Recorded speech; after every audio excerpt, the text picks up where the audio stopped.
Benedict Cole's undercover mission had failed. Only his twin brother, David Cole, returned.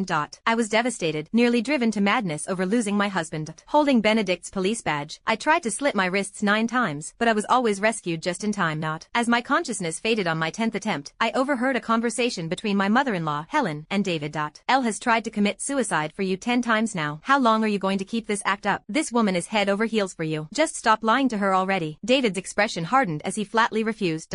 David took a bullet for me. It is only right that I take care of his wife. Elle's from the countryside. She's tough. Once Melissa becomes pregnant and has a child to live for, only then can I reveal that I am actually Benedict. The bathtub was dyed red with my blood, but the pain in my heart was far greater than the sting of my wound. It turned out that it had all been a lie, a deception meant only for me. My grief-stricken suicide attempts for love were nothing short of a clown's tragicomedy. Chapter 1. My mother-in-law, Helen, sighed. Your death has destroyed her. She looked so pale these past few days, and she has lost so much weight. When she finds out the truth, she will never forgive you. Sweetheart, you two are legally married. There are other ways to repay your brother. Melissa still has me to look after her. Before Helen could finish persuading Benedict, he cut her off. Mom, you don't get it, so stay out of it. Elle's grief is temporary. I'll get her the best doctors to treat her mental illness. If that doesn't work, we'll try electroshock therapy. Once we get her through this rough patch, the suffering will stop. When Melissa gets pregnant and everything is back on track, I'll tell Elle the truth. Elle's a sensible girl. She loves me too much to let me go. She'll understand why I had to do this. The water in the bathtub rose past my nose. The pain in my chest was so intense that I struggled to breathe. I let go of Benedict's police badge in my hand and watched it drift in the bloody tub. I knew his badge number by heart. However, at this moment, it felt like a cruel and piercing betrayal.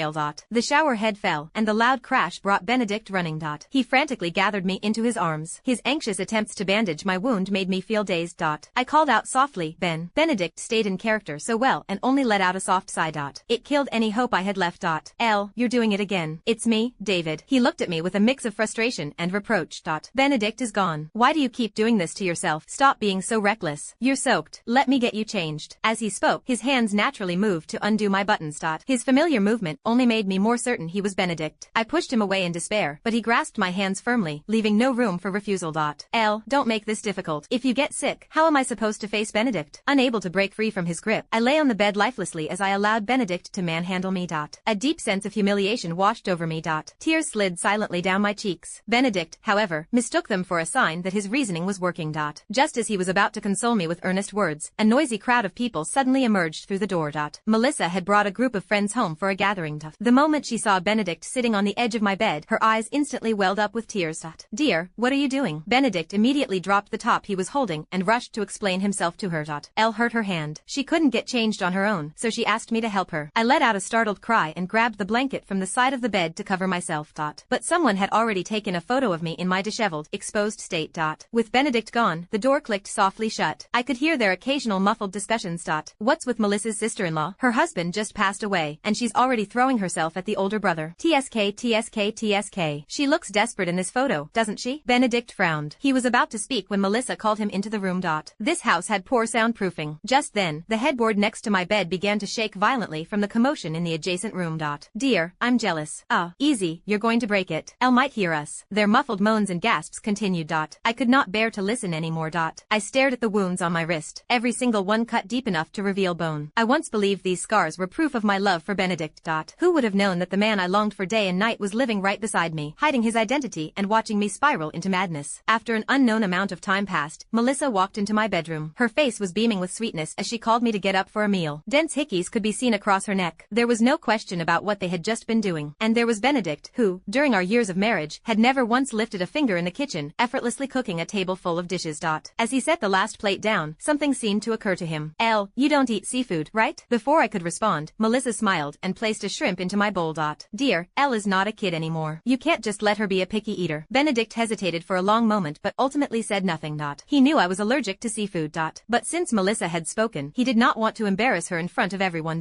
Just as I calmly brought the shrimp to my mouth, Benedict inexplicably grew irritated. He frowned and worriedly slid an empty plate toward me, as if signaling me to spit it out. If you can't eat it, don't force yourself. It's not worth ruining your health over. Melissa gritted her teeth. She could barely conceal her resentment. Under the table, where no one could see, she viciously pinched my thigh. I gasped in pain. Benedict was about to ask what was wrong, but Melissa called him away to fetch soup from the kitchen. When the scalding hot soup arrived, Melissa suddenly grabbed my wrist and jerked backward. She staged the illusion that I had pushed her, yet she was not brave enough to truly gamble with her own body. Instead, the entire bowl of soup splashed across my injured arm. We We both screamed at the same time. Benedict glanced at me first, then lunged forward to support Melissa. Before I could even regain my footing, Melissa wiped her tears and sobbed. It's fine if you don't want shrimp, Elle. Why go as far as pushing me? I never imagined that she could lie so brazenly. Benedict's face burned with rage. He stood protectively in front of Melissa. Elle, that's going too far. Mel only meant well. How could you hurt her like this? The thick, scalding soup seeped through the gauze right into my open wound. Pus started oozing from the gash. The searing pain made me break out in a cold sweat, and I could only speak slowly. There are surveillance cameras. We can check the footage. A flicker of panic crossed Melissa's face, but Benedict scowled and told me to shut up. The evidence is right in front of us. You're just stalling so Mel can't get treated, aren't you? I glanced at Melissa, who was completely unharmed. Being next to her, my disheveled state made me look like a hysterical shrew. I did not want to wait